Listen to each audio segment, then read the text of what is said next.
Here we go. Here we go. Here we go on a Tuesday. Welcome into another edition of the Joe Raineri Show, brought to you by wagertalk.com on this Tuesday. Thank you guys very much for stopping by, hanging out with us here today as we've got breaking news coming across the board all over the place today in the NFL. And looks like the Dallas Cowboys have gone out and gotten themselves a little wide receiver help.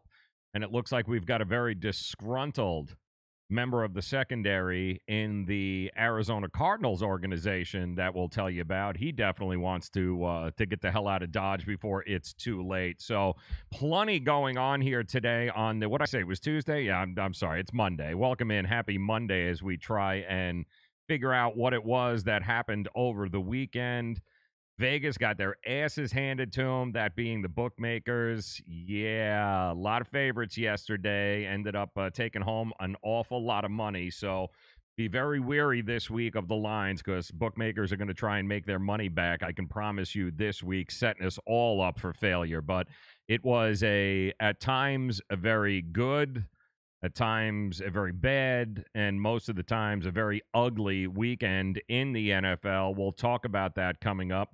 Also, want to tell you, of course, the Miami Acura hotline below us here, 855-983-2255 is how you reach us on the show. That's 855-983-2255. That is the phone number in order to be able to chime in on what is really a pretty crazy Monday here, as we have just learned that the Dallas Cowboys, and let me see if I can, let me make sure I've got my tweets here from Schefter all set up. Here's what we know. We know the Cowboys have traded a first-round pick to the Raiders for Amari Cooper. That has been confirmed. We also know that the Cardinals, Patrick Peterson, the all-pro cornerback, has already asked Arizona to deal him by the end of the month trade deadline. Why? He feels the situation is deteriorating and continues to reaffirm to others that he desperately wants out of that team. He doesn't trust the Cardinals organization anymore. He wants out, doesn't feel that they are in it to win it, and he doesn't want to be He doesn't want to be stuck in a situation where he can't get out and he is on a 4, 5, or 6 win team over the next couple of years. So keep an eye on that as we move along to the end of the month and the trade deadline. But it is quite apparent that the Dallas Cowboys have realized that, yeah, they screwed up. And not so much just the Dallas Cowboys, but can we be reasonable here? This has got Jerry written all over it. And it's obvious Jerry doesn't blame Jason Garrett for the offensive problems that the Cowboys have. This, to me, reeks of Jerry Jones saying, I didn't do enough to be able to put weapons around Dak Prescott, so I'm going to go ahead and try and make up for it. And this is very reminiscent of what they did for Roy Williams. You guys may remember that, Cowboy fans, about 10 years ago. They coughed up a whole bunch of draft picks in order to get Williams from the Lions. And then, of course, that didn't work out very good. And Jerry eventually went on to say that, yeah, that was one of the worst moves I've ever made. They ended up paying him $54 million and work out well in Dallas. Roy Williams was a total flop. They're hoping Amari Cooper ends out working a little bit better for him, but this just reeks of Jerry going, listen, this is my fault, my bad. Not going to blame Jason Garrett for the fact that we can't throw more than 3 yards out, that Cole Beasley is our best wide receiver, or maybe the fact that our best wide receiver is actually suspended over the next 3 weeks anyway.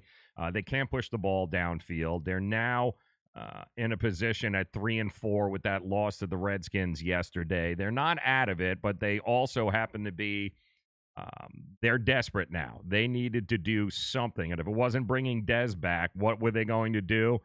Well, they went out and they decided that Amari Cooper is going to be the answer and the savior for Dak Prescott. Now, a couple of interesting things here, is that Amari Cooper, next year, he'll be under the 5th-year option, which the Cowboys will end up paying him $13 million on that 5th-year option. Now, don't forget, when he was drafted out of Alabama, first couple of years, he was on fire.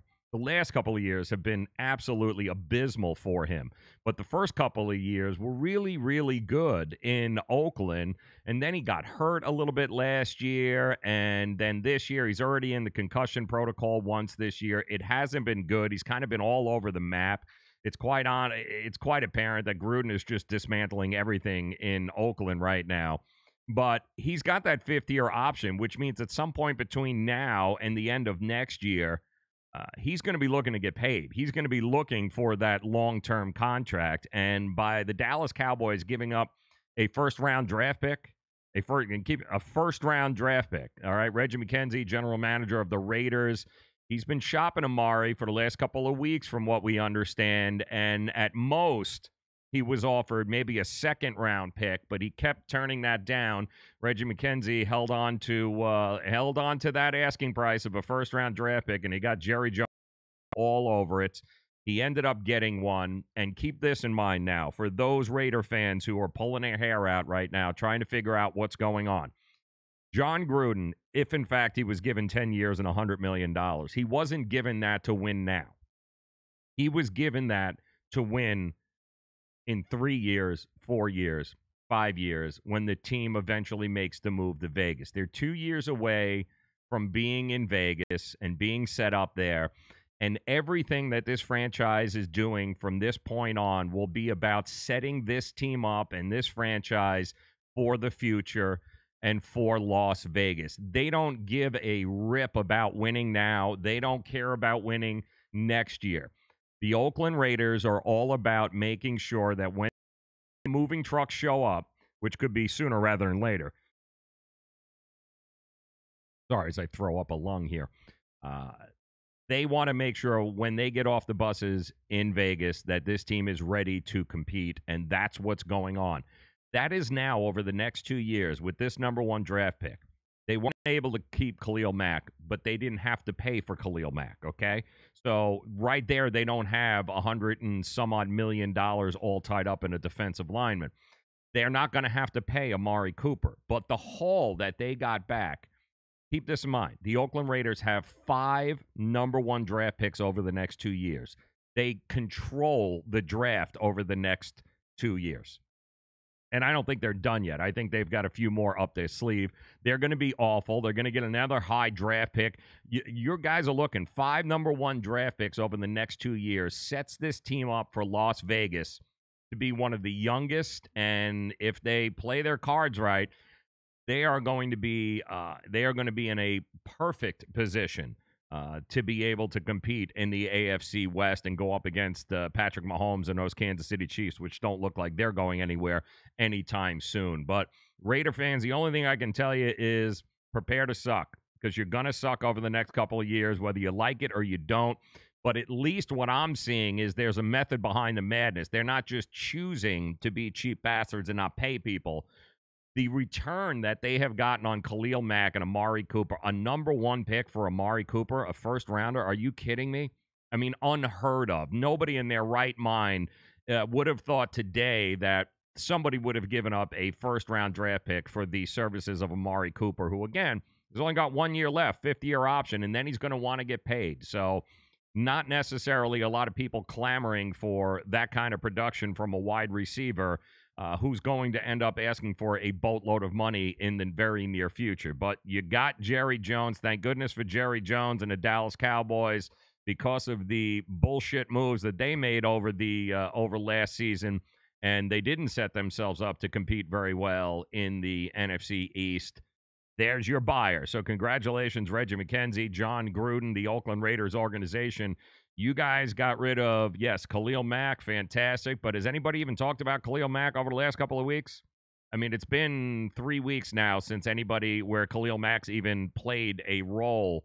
Or the first couple of games, I mean, we heard it. It was Gruden this, and it was Mack this. And, Khalil Mack was the next great. He was Lawrence Taylor. We've heard it all. But the problem is, over the last 3 weeks, I haven't heard his name mentioned once. Well, once they were on a bye, but last week against the Dolphins, he ended up getting an ankle injury, didn't hear his name. And then yesterday against Tom Brady and the New England Patriots, did you guys hear his name at all? Because I didn't hear squat. I haven't heard about Khalil Mack in 3 weeks. But what I did hear and what I do remember is the fact that the Oakland Raiders got 2 number one draft picks for him. So 2 first-round draft picks for him. So now they've got 5 over the next 2 years. And I can tell you right now that the Raiders, everything they do is about getting ready to get off that bus in Las Vegas and be competitive. And you only do that in the NFL. You can't go out and be Pat Riley in the NFL. You can't go out and start buying a whole bunch of stars to come to your team. It doesn't work like that. So the only way that they're going to be able to build this team, and it is a complete teardown, is they've got to suck for the next couple of years, and they had to get or utilize the quality talent that they had before they paid them. They had to go out and get something for them, and they did just that. So 5 first-round draft picks over the next 2 years. They control the draft, guys. They're going to be up there. They're going to be a top 3 pick next year. You can count on it. They're probably going to be a top 3 pick the following year. And that's a lot of draft picks, guys. That's a lot of first-round draft picks. That's a lot of real estate. And a couple of quarterbacks coming out in the next year. I'm not sold that they believe in Derek Carr, where they think Derek Carr is going to be the future there. I am not sure that John Gruden believes that in any way, shape, or form. So I wouldn't at all be surprised if we don't start getting phone calls or he doesn't start fielding phone calls about Derek Carr coming up soon. Keep an eye on that. This other situation with Patrick Peterson, what is Patrick Peterson worth? If Amari Cooper is worth a first rounder, what are you willing to give up for a shutdown cornerback in Patrick Peterson right now? I can't even imagine what that might actually cost people, but he desperately wants out. He's going to keep trying to push that organization and kind of force himself out of there. He wants to go to a contender. And let's face it, it's quite honest. The Arizona Cardinals, who are they going to win? They're not going to beat anybody. Offense is a mess, although I do like Josh Rosen, but it appears that he's hurt and he's walking in a boot on the sideline thanks to the ineptitude there of the former offensive coordinator, Mike McCoy, who is now out of a job. We'll see what Byron Leftwich can do, but it doesn't look good in Arizona by any stretch of the imagination. So sorry about that. It also doesn't look very good in Jacksonville. They seem to be just imploding as we speak here. The Jacksonville Jaguars, oh, man, oh, man, oh, man. Keep in mind, Jacksonville is still relatively new as far as franchises go, right? This is not a franchise that's been around the block. It's not the Oakland Raiders. Jacksonville is still relatively new, and they have spent a big portion of their existence being useless. I mean, being terrible. Jacksonville, outside of a couple of years with Tom Coughlin and outside of last year, for the most part, Jacksonville has been atrocious. They haven't been somebody that you would go is, wow, they really have their shit together. No, they don't. And they went yesterday on the road to actually they were home yesterday finally after having been on the road and got embarrassed by the Dallas Cowboys the week before. They ended up going home and they managed to go scoreless in the first half for the third straight game yesterday, something Jacksonville has never done before. And they've been terrible before, but they've never managed to go like that before, scoreless, even with Blake Bortles. And in an age of high-scoring offenses where teams are averaging 24 points a game, you watch Kansas City last night just destroy Cincinnati, and Cincinnati's a pretty damn good offensive. They got some weapons on Cincinnati, and they couldn't even keep up with what Kansas City is doing. For you to go out and score and get shut out like that in the first, it just can't. You're not going to be able to compete. And for Jacksonville, they brought in Cody Kessler. I don't know what kind of message Doug Marrone was trying to send there. Listen, you put all your eggs in a Blake Bortles basket, and what a shock it's not working. And the reason it's not working is because Jacksonville has lost their identity. Once Leonard Fournette went down and started the year with a hamstring injury, and they couldn't figure out how to get him back, and he hasn't been healthy, this is a totally different team. Not only did they lose their identity on offense when Fournette went down, but somewhere along the line, they got real soft on defense, and now even the defense is starting to question themselves. Reports yesterday of screaming and yelling in the Jacksonville Jaguars locker room after the game does not surprise me. It just does not surprise me. Sooner or later, those guys were going to start to lose it. Blake Bortles was all bent out of shape, and who could blame him because Cody Kessler went in and put points on the board when you couldn't. So things have not been going well for the Jacksonville Jaguars. And I don't see, outside of getting Leonard Fournette 100% back next week, I don't know where they're going to go from here. I mean, the defense is starting to point fingers at each other. The offense can't score any points, can't move the ball. Where are you going to go from here? What are the chances of Tom Coughlin, I guess, maybe coming down to the sidelines and starting to coach again? You went with it. You went with Doug Marrone. You went with Blake Bortles. Congratulations. Not sure what to tell you there. Rodney Harrison called him soft, too, last night, which I thought was hysterical during the NBC broadcast. Said that for all of that shit talking that the Jacksonville Jaguars defense has done and all the finger pointing and Jalen Ramsey doing interviews and all of this, man, oh, man, they are getting embarrassed, people. Absolutely embarrassed. And Fournette's not going to be back anytime soon. I mean, he was inactive against the Texans. They do have Carlos Hyde coming, so it'll be Carlos Hyde and TJ Yeldon. They went out and got him, traded for him. But listen, Fournette for Jacksonville, that's their bread and butter. That's what they have become. Run first and allow Blake Bortles to be able to find a couple of open receivers down the field. I think Marquise Lee going down in the preseason was also devastating to the Jacksonville Jaguars because they don't have any wide receivers that scare anybody in the secondary. Zero. You know, you're not going to – they're not worried about you blowing by anybody with D.D. Westbrook, and that's just not going to happen. So I would expect there to be I guess another rumor where Jacksonville holds these team meetings, you know, and they try to work things out. Those of you that took Jacksonville because everybody and their mother told you how this was the perfect spot for them to finally get right, you know, at home, laying 3.5 points against a Houston team that, yes, they had won 3 in a row, but let's all face it, when you dove into the numbers, the Houston Texans are not a great football team and have been winning games by the skin of their teeth. So going up against a Jacksonville team at home with that defense, you want to talk about overhyping a defense that has not been what everybody has said they have been, not for a while, not since the Jet game, not for 3 weeks. That defense has not shown up. And yes, the offense hasn't been great, but that defense, Rodney Harrison was correct last night. That defense is getting exploited, to say the least. And it's not good there.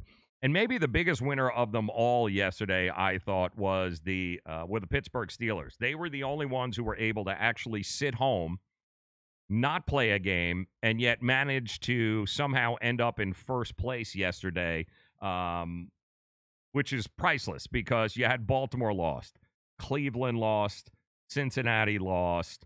All three of those guys lost. Pittsburgh didn't play, but Pittsburgh somehow at 3-2-1 finds themselves in first place right now because they just got to sit back and watch the rest of the AFC North get bulldozed. And bulldozed they did, too. I felt terrible for the Baltimore Ravens yesterday. That poor Justin Tucker, man. Never seen that face like that ever. He just looked like he saw a ghost. He didn't know what to do with himself there, which was unfortunate. Your guy makes 222 extra points and then all of a sudden misses one to tie the game. And I know for a fact, if you or anybody you know had the Baltimore Ravens yesterday, I think the Ravens had gone off 2, maybe 2.5 is what the game had gone on as favorites, as home. And you kind of knew, even at halftime, you kind of knew that it was just going to be a matter of time before Drew Brees and Sean Payton were able to put it together and be able to start moving the ball and getting some points on that defense. That defense has been second to none this year, certainly in the second half.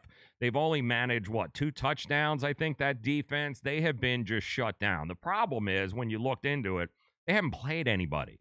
The offenses that Baltimore has gone up against certainly haven't been, they didn't play the Rams in Kansas City. This was the best offense that they had faced thus far this year, and they did a pretty damn good job of holding it, but it was just a matter of time before New Orleans was going to be able to put some points on the board. The fact that they came back and were only an extra point away from tying that thing up and then going into overtime, I know those that were holding Ravens tickets were going, okay, field goal. We still got a chance to win this at home. It kind of favors you being at home there. Baltimore defense had done a pretty good job there late in the game on making that final stop and getting the ball back from New Orleans. But, man, Justin Tucker, 222. I mean, if there has ever been anything automatic in the NFL, it has been the extra points and the field goals from Justin Tucker. But not yesterday, and yesterday was just an atrocious day for special teams all across the NFL. I'm telling you right now, let your kids play football. Forget about quarterback. Forget about anything else. Teach your kids how to kick, because if they can actually go out and make 33-yard extra points on a consistent basis, they'll make millions upon millions of dollars in the NFL. And nobody will throw parades for you if you can kick extra points, because we're looking at teams right now that they're opting not to kick field goals. They're opting to go on it on 4th and 3, 4th and 4, as opposed to trying to be what used to be automatic across the NFL in a lot of situations where 3 points was just almost a given. Not anymore. The kickers in this league are atrocious. Absolutely atrocious. I'm watching that 49er Rams game. What was it? 2 block punts, a missed extra point. It was like the special teams has just been terrible in the NFL, and it certainly was on display yesterday. And the Tampa Bay Buccaneers, you ever want to know what not to do, just go ahead and rewind the tape on that Cleveland Browns Tampa Bay Bucs game yesterday. That was some rough football. Nothing pretty about any of that yesterday. It was really, really, really hard to digest watching that game. It was just a laugher going, here we go again. Cleveland's in its 4th overtime game this year. 4 overtime games through, 7 weeks? Crazy. And the fact that the guy missed a 40-yard field goal to win it and then hits a 59-yarder in overtime to do it. It's just that's football for you in a nutshell. It's just absolutely, it's crazy. It's head-scratching. It makes you just go, come on. I know bookmakers yesterday, I had told you, they lost their shorts with the amount of favorites that ended up winning. Thank goodness the unders finally took over yesterday in a lot of those games. And the bookmakers were able to make some of that money back. But a lot of favorites covered yesterday. Not really good. Not a lot of public favorites. A lot of public money ended up getting doled out yesterday. And the bookmakers were not happy about it. And I can tell you it reflects in a few of the early lines that we're looking at for next week. We're going to go over those for you coming up. There is a Monday night game tonight. We're going to give you the latest from Vegas. We'll give you the odds. We'll let you know what's going on with the movement right now. Who do you like? Atlanta is at home taking on the Giants. We'll give you the trends you need to know. We'll do all of that as soon as we come back. But we do, as you guys know, have to thank some of our sponsors here: Low Cost Airlines, Superior Cruise and Travel, and of course our good friends at Miami Acura. They make all of this happen. So make sure, guys, Miami Acura, make sure that you give them a buzz at 855-564-4669. Take that car for that brand new 2019 RDX for a test drive. I promise you, you will be glad that you did. That's right. It's the brand new, all new, redesigned 2019 RDX, only at Miami Acura. Call them today. Get yourself an appointment set up, 855-564-4669. And when we come back, we'll give you the latest from Vegas, tell you who's going to win tonight's Giants-Atlanta Falcons game. We'll do that coming up next. 800-663-5107. 800-663-5107. That's 800-663-5107.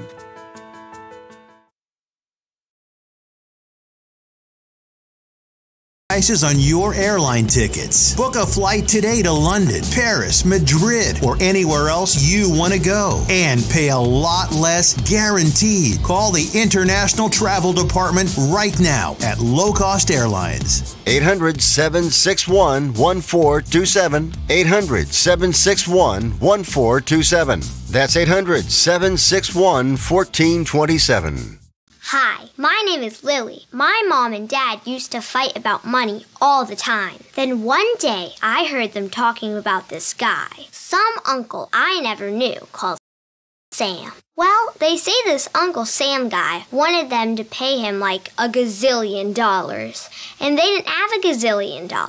So they called this company they heard on the radio called the Tax Doctor. And the Tax Doctor worked with Uncle Sam's people. I think they're called the IRS. And they were able to work it out so my mom and dad didn't have to pay Uncle Sam very much money at all. So now mom and dad are happy, and I'm happy too. Thanks, Tax Doctor. If you owe $10,000 or more to the IRS or state, call now and pay less. 800-663-5107. 800-663-5107. That's 800-663-5107. Where do you want to go on a vacation or honeymoon? The Caribbean, Europe, Hawaii, Mexico? How about Disney or a cruise? At Superior Cruise and Travel, we've got you covered. We'll assign you your own travel concierge. They'll help you design a custom vacation plan that you can't find online. And the service is completely free. You can't compare the value of this to any other online travel company. We can help you plan a custom vacation anywhere in the world. We even offer payment plans with no credit card required. Now you pay off your vacation on your time schedule. Call now and mention the promo code RADIO and save up to $500. Book your custom trip. Call Superior Cruise and Travel now and talk to one of the highest rated travel agencies in the country with a 5-star A+ online rating. 800-901-5536. 800-901-5536. 800-901-5536. That's 800-901-5536.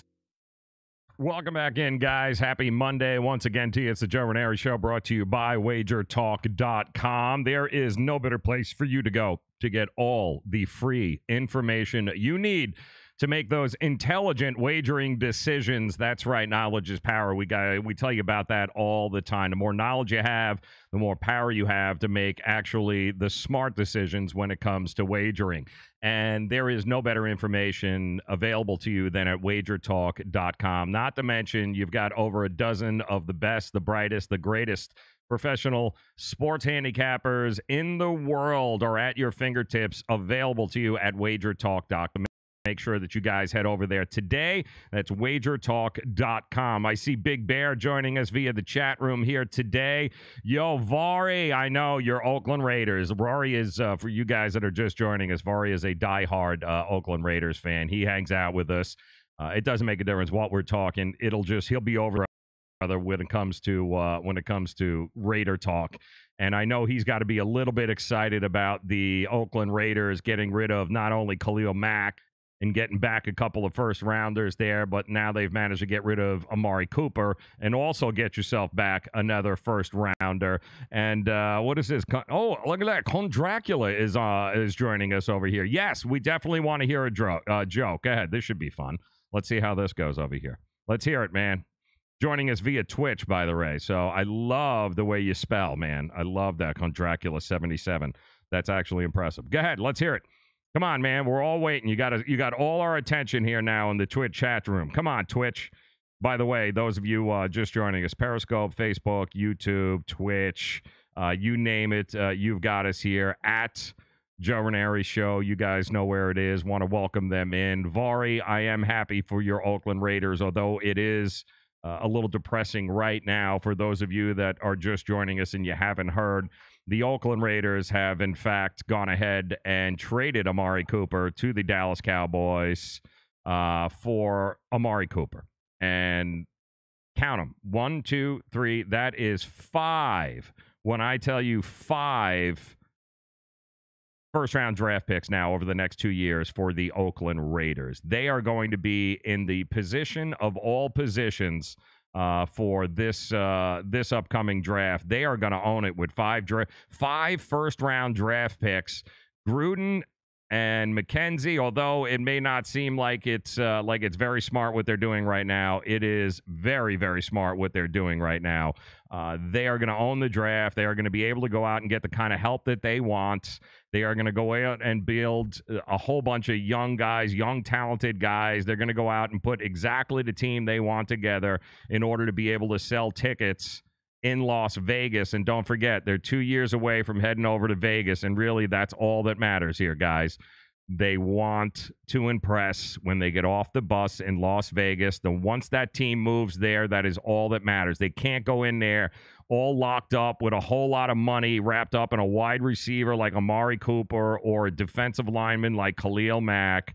5 first-round draft picks. That's gonna put this team in a position to be successful over the next couple of years and sell an awful lot of licensing seats there in Las Vegas. It's coming. All right, now Con Dracula's got a joke here. What is it now? What do you get when you? Let's see. What do you get when you? Hold on. Let me make sure I got this right here, that I can see this here. What do you get? All right, let's put it over there. What do you get when you got a bunch of Dale Earnhardt fans together? I can't wait for this. Come on, man. Bring it over. Come on. I'm waiting for it. What do you get when you got a bunch of Dale Earnhardt fans together? This should be fun. I can't. What's that? What are you thinking? Yeah, should be very. I can't wait to hear what he's going to say there. I'm waiting for Ergun Dracula joining us via Twitch, and thank you guys very much, by the way, for taking your time out and joining us. Yes, see, there we go. There we go. A full set of teeth. That is impressive, man. I got to tell you, Ergun Dracula, fantastic, man. You got carte blanche here on the show anytime. You pulling out a Dale Earnhardt full set of teeth joke. I got to love that, man. That is fantastic. And I'm assuming you meant junior, right? Yeah, because that wouldn't make any sense then if it was actually senior. But welcome in, Dracula77. Appreciate you stopping by and hanging out with us here on Twitch. All right, tonight you got a game. What are we looking at? We are looking at the New York Giants taking on the Atlanta Falcons. Spread currently 3.5 for the Falcons. The over-under is 53. And most of the action has been on the Falcons early on in the week. That hasn't changed. And I do believe as of about an hour ago, the Giants only getting about 33% of the spread tickets, which means you got 76% of the public loves the Atlanta Falcons in this position. Matt Ryan dominates in prime time, 19-9 against the spread. He is the second most profitable quarterback in that position for bettors since 2008. He's also 12-4 against the spread at home in prime time, which is where they are. Tonight. Eli Manning He's been listed as an underdog for 13 consecutive games, if you guys can believe that. 13 consecutive games, including last Monday night. No other quarterback has been listed as an underdog more than 10 times over that span, including guys like Blake Bortles.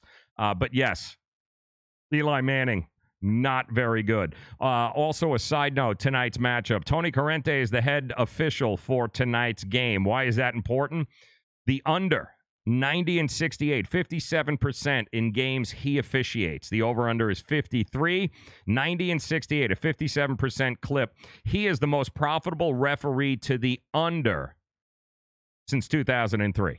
All right, so Tony Corrente is the ref tonight. Penalties, I'm assuming, are the reason why it is that we are going to get nothing but why the unders are so profitable with him, because him and his crew usually throw a flag every other play. The games take 19 hours, and usually there is no rhythm or ability to be able to get into a rhythm for offenses. So keep that in mind here tonight.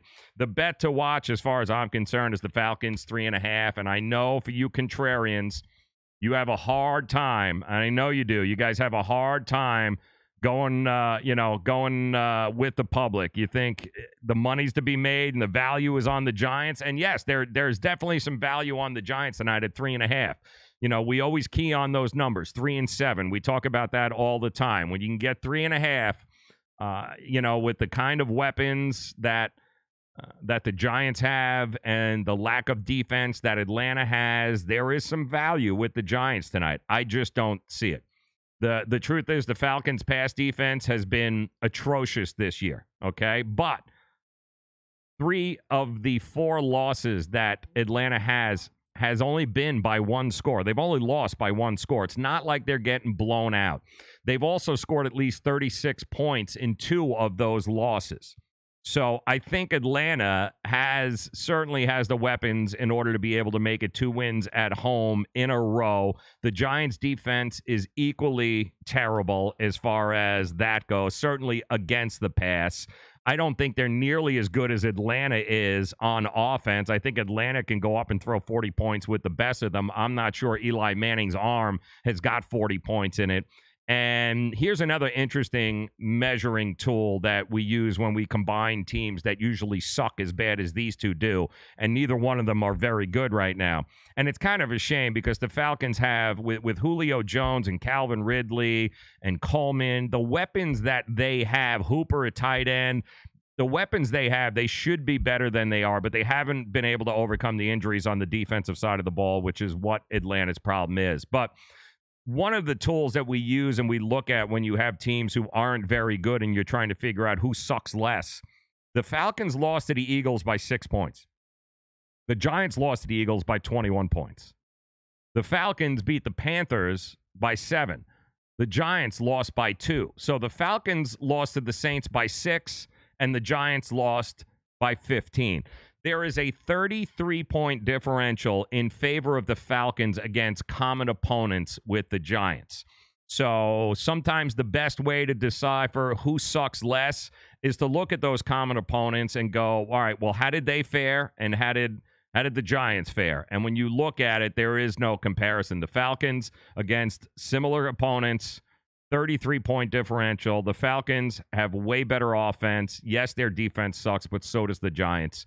And if we're going to be point for point in the Dome, home in Atlanta, I will bet on Julio Jones and Matt Ryan over Eli and Odell Beckham Jr. any day of the week. I think the Falcons can cover easy here. 53 points for the over-under, keeping in mind that Tony Corrente just loves making sure that nobody gets into a rhythm. The unders have been actually pretty good this weekend, so it wouldn't surprise me if we are looking at maybe a 23-17 game here tonight, and they'll be able to keep it under 50 for that matter, but the spread is 53. But I definitely like the Falcons laying the 3.5 points for sure. Both of these defenses are terrible. They need, they do. They absolutely do. They need the water boy on anybody. Well, both of those teams need that. Absolutely. They both do that. Welcome in, too, for those of you guys just joining us. I want to thank Mr. Dracula77 here on Twitch for hanging out with us at Joe Raineri Show. Also on Twitter, on Periscope, on Facebook, on YouTube. We are streaming live to you across all the platforms. You can see it there scrolling at the bottom. It was a rough week for a couple of teams, and it's certainly a couple of bettors. And it started Saturday. Can we all be realistic Saturday? How many of you had Ohio State losing to Purdue? Yeah. Ohio State is no longer going to be they don't deserve to be in the playoffs. They shouldn't be anywhere near the playoffs. It couldn't happen to a nicer guy in Urban Meyer, but at least now we don't have to hear about Ohio State anymore and how good their team is, because now Ohio State they'll be playing in the I don't give a shit bowl, and I could not be happier for Ohio State and their fans. Michigan does, in fact, control their own destiny right now in college. Michigan beats Michigan State at home. The Wolverines, boy, I tell you, it wasn't a pretty win, but it works. And Michigan State had a total of 94 yards in that game. Think about that. 94 yards. So Michigan State didn't deserve to be in that game. But now, listen, Harbaugh, this has got the makings of a playoff team. Michigan could very well be a playoff team right now. The defense is unbelievably good. They're starting to put it together on offense. Shea Magic plays his role inside that system very well. Harbaugh's finally got some guys on the team that are playing Harbaugh type offense and type football. The ground game does just enough to be able to be effective for the Michigan Wolverines. The only loss is to undefeated Notre Dame. That doesn't look nearly as bad as a loss to Purdue is. So it is going to come down to Michigan, Ohio State. That game in a couple of weeks is going to be crazy. It's going to be I can promise you Ohio State, that's going to be Ohio State's national championship game right there. Jism Onions, man, we got the names here are fantastic today. We got, is it Mr. Jizam Onions or is it just Jism Onions? I'm kind of curious on how to pronounce that name. That's nice. Mr. Onions, welcome in there on YouTube.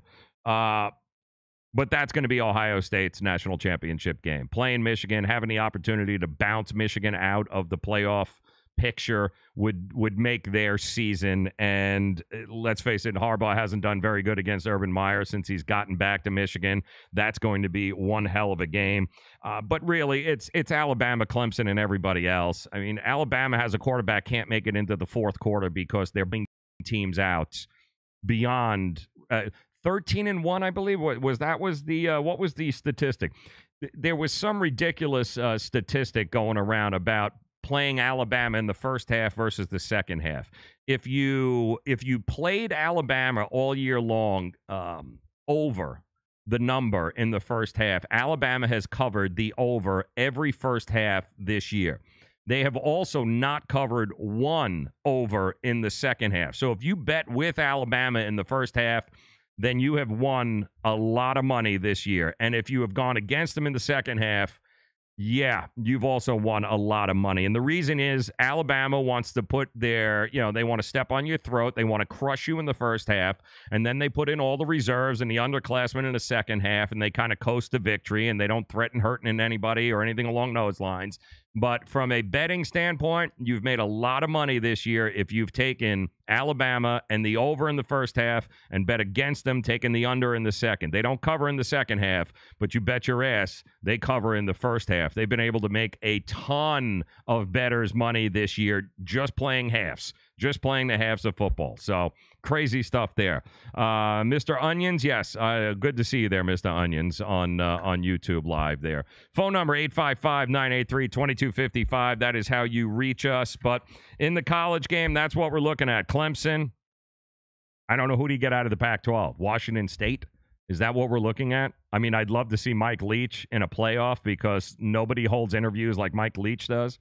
But Washington State, listen, congratulations. Washington State's only a one-loss team in the Pac-12. Everyone else seems to just beat the living crap out of each other. USC is not good. Stanford is not good. Washington is not good. So here we go.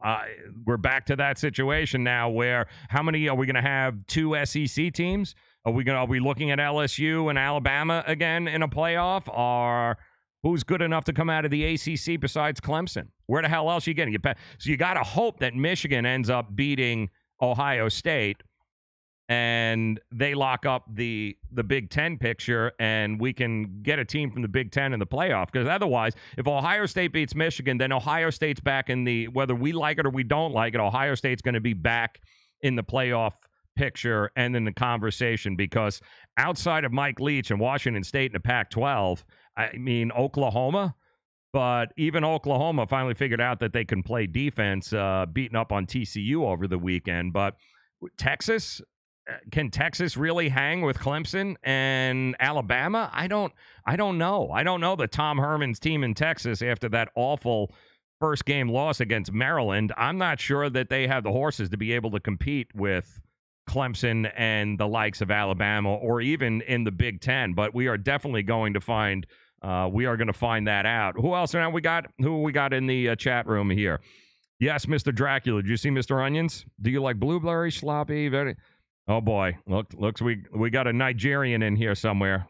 What is sloppy? Talk to me, sloppy. And what do we got? Heesil. You guys with these names, I love this. Heesil 77. This is always fun when you can get these guys in here. We got Mr. Jism Onions, Mr. Dracula 77, and we got a Heesil 77. And not one of you can spell, because onions, by the way, is not spelled correctly. I'm just going to throw that out there for you. But that's all right. We appreciate you guys stopping by and hanging out with us anyway here. 855-983-2255. That is how you talk to us. Personally, I'd just like to see Alabama and Clemson play, because there's really, who else? Nobody else can compete with those guys. I mean, there's Clemson, there's Alabama, and then there's 5 or 6 teams, and then there's everyone else. So once again, it's going to be, what are we looking at? How many years is this? This would be fourth. Yeah, Alabama, Clemson for the 4th. It's getting to the point where, okay, congratulations. And Alabama's going to have Tua for another 2 years. So Alabama and Clemson are going to be in your national championship game, guys. Hope you don't mind, because it's a coming. It's a coming. How many of you guys watch any of the NBA over the first week there? You got a little fight going on. Did you guys enjoy the fight between LeBron James? Well, actually, not LeBron James. Between the Lakers and Houston, you had Chris Paul going up against Rondo, throwing a couple of bitch slaps back and forth. Did you guys enjoy that? Yeah, I thought the most interesting part about that to me was the fact that instead of grabbing his own teammate, LeBron grabbed Chris Paul, tried to get him out of it, which I thought was it. Didn't try and help Rondo, tried to help Chris Paul. I'm wondering because he's best friends with Chris Paul. We all know this. I'm just wondering what it would have been like if that was on the street. Like, who would have LeBron backed in a street fight there? Would he have gotten Rondo's back in a street fight, or would he have sided with Chris Paul, his buddy, his best friend, the guy who goes on banana boat trips here to the Bahamas and everything else? I'm just curious. I'm asking because, to me, It looked like LeBron was more interested in making sure that Chris Paul was okay than his own teammate in Rajon Rondo. But I could be mistaken. But that'll be very interesting to watch moving forward. The NBA was fun. I think we've learned a few things in the NBA. I think the 3-point shot is certainly alive and well. I think we can all agree, right? Points come at a premium here. That we're going to get a lot of points in the NBA this year, whether we want to admit it or not. The 3-point shot has pretty much taken over the game. It's what puts asses in seats. And we've got a offense, I believe, in the first week, 113 points a game. That means there's no defense. That's a full 7 points higher than it was last year. And it's also the highest since 1969-1970 when teams were scoring $116 a night. But then back then, they didn't really play defense either. So keep that in mind. Teams are now dropping 130 points at ease. You're looking at overs and unders, 220, 225, 230, 235 a night, which means that neither team is playing defense. They're simply just chucking the ball up and hoping it goes in from three. Shoots basketball for you. Very nice, Mr. Onions. Very, very nice. Teams are also playing very good. The pace is very fast, which makes it very fun. If you're going to spend $500 a ticket to go see an NBA game, at least they are moving quickly. It's not that slow, grinded out. 89-86, the Detroit Pistons win. Yeah, no, you ain't got that anymore. These teams are flying up and down the court. Houston, the Lakers, OKC are a combined 1-7, so they haven't exactly started off the season ripping it up, and Houston's only win came against the Lakers. Keep that in mind. Trae Young, been the best rookie by far. He leads all rookies in scoring, 23 points. He's 45? Yeah, he's 45% from the field, not bad. 8.3 assists. This kid is he's going to light up the NBA. Get ready for it. Trae Young, keep an eye on him. And the Pelicans have one of the best offenses in the league. 140 points a night is what they are averaging. Can you believe that? 140 points a night. It's crazy.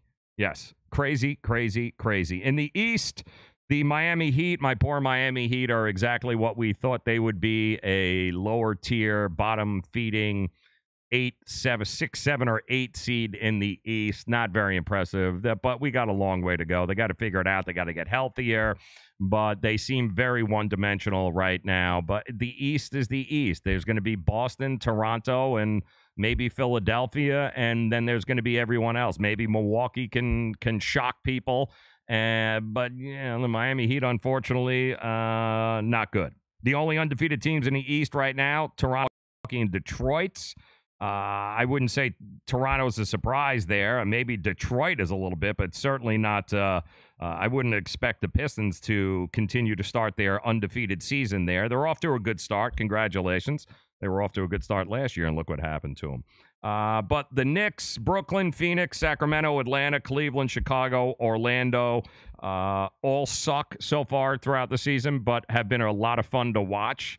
And maybe I think that is the biggest takeaway in the first week of the NBA season, is that if you like scoring, if you like fast-paced games, if you like punching matches and bitch slap fights, if you like as little defense as humanly possible, then the NBA is going to be for you this year. Because when you have teams like the Pelicans averaging 140 points a night, and that the league average is a full 7 points higher than it was last year at this time, it's only going to get better. There's going to be some points scored. This could definitely be an NBA year that you will enjoy, and of course, get ready for it, because ultimately it's going to come down to two teams. It's we know Golden State's going to be there, and then it's really just if Golden State can stay healthy, because they don't have anybody on the bench.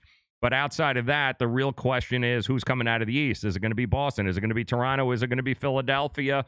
Or is there a dark horse in the Milwaukee Bucks? Can they shock the world? Yeah, no, they can't. It's going to be Boston. It's going to be Boston taking on Golden State. That's going to be your finals. And Cleveland is not going to be there again, so at least there's that.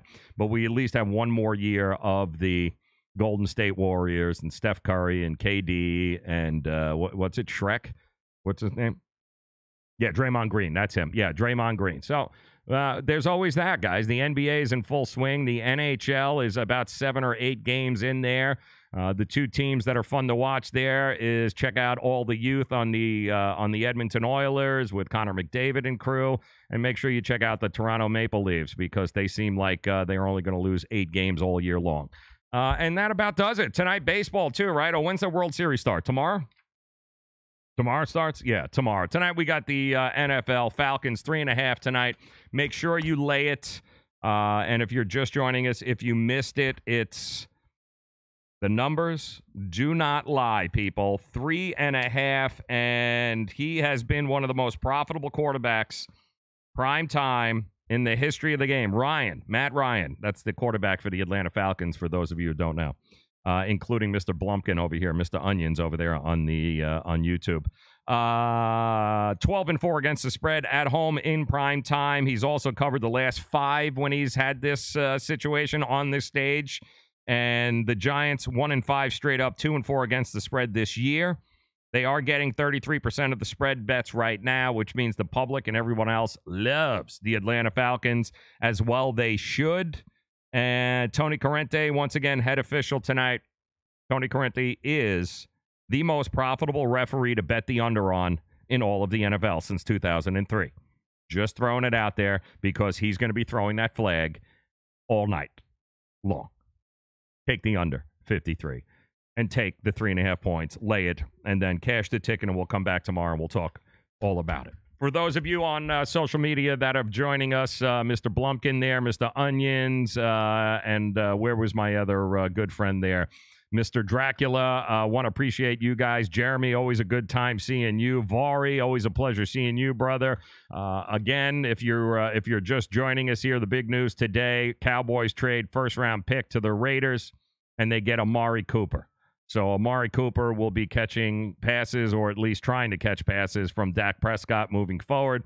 Jerry Jones pulled the trigger, gave up a first-round pick. What does it mean for the Raiders?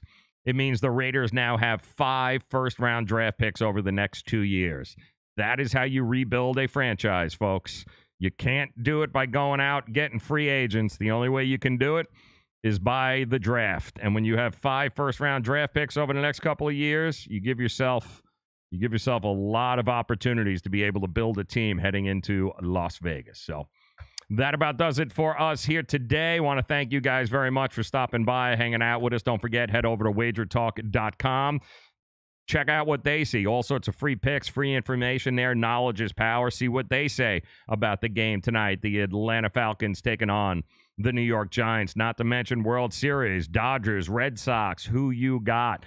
Plenty of information there. And you've got, like I said, a dozen or so of the best handicappers from around the country, all at your fingertips at wagertalk.com. So make sure you guys get over there and check it out, and then come back, Blumpkin and Mr. Jazz Hands over there, and the rest of you come back and join us tomorrow, 4 o'clock. We get to do it all over again. You guys rock. Thank you very much for stopping by, hanging out with us. We'll do this again tomorrow. Have a great night.